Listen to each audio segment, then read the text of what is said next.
একদম পারফেক্ট বন এখন আপনার বাসায় তৈরি করে নিতে পারবেন মাত্র কয়েকটা উপকরণ দিয়ে। আর অনেক বেশি হেলদি, সেই সাথে টেস্টিও অনেক বেশি হয়। আর আপনারা আশা করি দেখেই বুঝতে পারতেছেন এই বানটি কতটা পারফেক্ট হয়েছে। কোনো রকম ওভেন ছাড়াই কিন্তু আপনার পারফেক্ট বন এখন শুধুমাত্র চুলায় তৈরি করে ফেলতে পারবেন ঝটপটভাবে। বাসায় অতিথি আসলে চাইলে চায়ের সাথে এই বনটি আপনারা ঝটফট করে বানিয়ে নিতে পারেন। বাই দ্য ওয়ে, আসসালামু আলাইকুম everyone, welcome to Naba Islam kitchen. কি অবস্থা, সবাই কেমন আছেন? আশা করছি আল্লাহর রহমতে অনেক বেশি ভালো আছেন। তো আজকের ভিডিওটি আপনাদের জন্য অনেক বেশি উপকারী মনে করছি। আপনারা কিন্তু ভিডিওটি না টেনে সম্পূর্ণ দেখবেন। চলে যাচ্ছি মূল রেসিপিতে। প্রথমে একটা মিক্সিং বাটি নিয়েছি আর এখানে আমি 1.5 কাপের মতো ময়দা নিয়ে নিচ্ছি। আপনারা চাইলে আপনাদের প্রয়োজন অনুযায়ী কিন্তু এই ময়দাটা বাড়িয়ে কিংবা কমিয়ে অ্যাড করতে পারবেন। এখন কতগুলো ইনগ্রেডিয়েন্টস এখানে অ্যাড করে দিচ্ছি।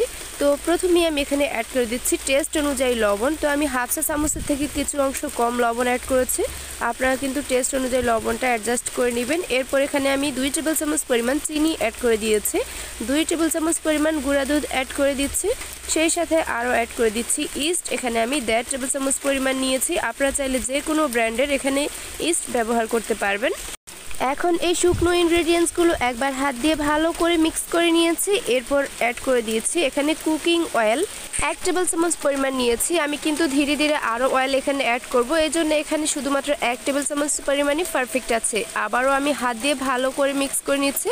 আমি দুঃখিত যে বৃষ্টির কারণে হয়তো আমার সাউন্ডটা ক্লিয়ার বোঝা যাচ্ছে না, সেজন্য আমি ক্ষমা চেয়ে নিচ্ছি। এরপর কিন্তু হাত দিয়ে ভালো করে মিক্স করে নিয়েছি। এবার আমি কুসুম গরম পানি এখানে অ্যাড করছি। অবশ্যই ইস্ট যে খাবারে ব্যবহার করবেন সেখানে গরম পানি চেষ্টা করবেন অ্যাড করতে, তাহলে কিন্তু রেজাল্টটা অনেক বেশি ভালো আসে। এরপর কিন্তু কুসুম গরম পানি দিয়ে একদম স্টিকি সফট একটা ডো তৈরি করে নিয়েছি। আর এই ডোটা কিন্তু এরকম স্টিকি হবে। এরপর আরও মোটামুটি 1.5 চা চামচের পুরোটা কুকিং অয়েল অ্যাড করে দিয়েছি যাতে হাতে লেগে না যায়। এরপর ভালো করে মিক্স করে এবার সফট ডোটা তৈরি করে নেওয়া হয়ে গিয়েছে। আমি এবার এটা ঢেকে রেখে দিব। 15 থেকে 20 মিনিটের মতো ঢেকে রাখলেই হয়ে যাবে। এমনভাবে রাখতে হবে যাতে বাহিরে থেকে কোনো রকম বাতাস ভিতরে ক্রিয়েট না হয়। এইভাবে ঢেকে রেখেছিলাম প্রায় 20 মিনিট মতো। 20 মিনিট পর দেখতেই পাচ্ছেন একদম ডোটা ফুলে ডবল হয়ে গিয়েছে। আর এখন এই যে বাবলগুলো ক্রিয়েট হয়েছে সেটা আমি হাত দিয়ে বের করে নিয়েছি। আবারও আমি কিছুক্ষণ মেখে নিচ্ছি। এই মেখে নেওয়ার কাজটি কিন্তু অবশ্যই এখানে তেল অ্যাড করবেন, নয়তো হাতে এটা লেগে যাবে। ভালো করে মিক্স করা হয়ে গিয়েছে। এবার আমি রুটি যেভাবে তৈরি করি ওই রকম কিন্তু ছোট করে একটু মোটা করে আমি এখানে লিচি কেটে নিচ্ছি। আসলে এই বনটি তৈরি করা একেবারেই ইজি, জাস্ট কয়েকটি স্টেপ ফলো করলেই কিন্তু আপনারা পারফেক্ট এই বনটি তৈরি করে ফেলতে পারবেন। আমরা কিন্তু দোকান থেকে অনেক টাকা খরচ করে এরকম বন কিনে থাকি। তো আমি ছোট করে লিচি কেটে নেওয়া হয়ে গিয়েছে। আবার একটা স্টিলের প্লেট নিয়েছি আর এখানে আমি সামান্য অয়েল ব্রাশ করে নিয়েছি।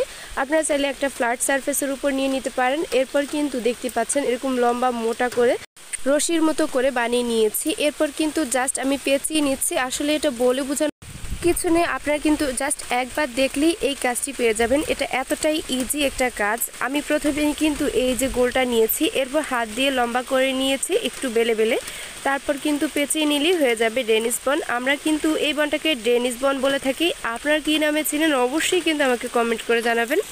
ফাইনালি কিন্তু 1.5 কাপ ময়দা দিয়ে দেখতেই পাচ্ছেন আমার 7 থেকে 8টির মতো বন হয়েছে। আর ফাইনালি এখন আমি এটা 10 মিনিটের জন্য এভাবে রেস্টে রেখে এরপর চলে এসেছি সরাসরি কিচেনে।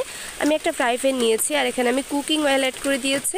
তেলটা এমন পর্যায়ে অ্যাড করতে হবে জাস্ট এই যে লেয়ারটা দেখতে পাচ্ছেন যাতে নিচেরটা একটু ডুবে, সম্পূর্ণটা ডুবে গেলে কিন্তু এই যে পেঁয়াজগুলো সেটা খুলে যাবে, একটু যেন ডুবে থাকে।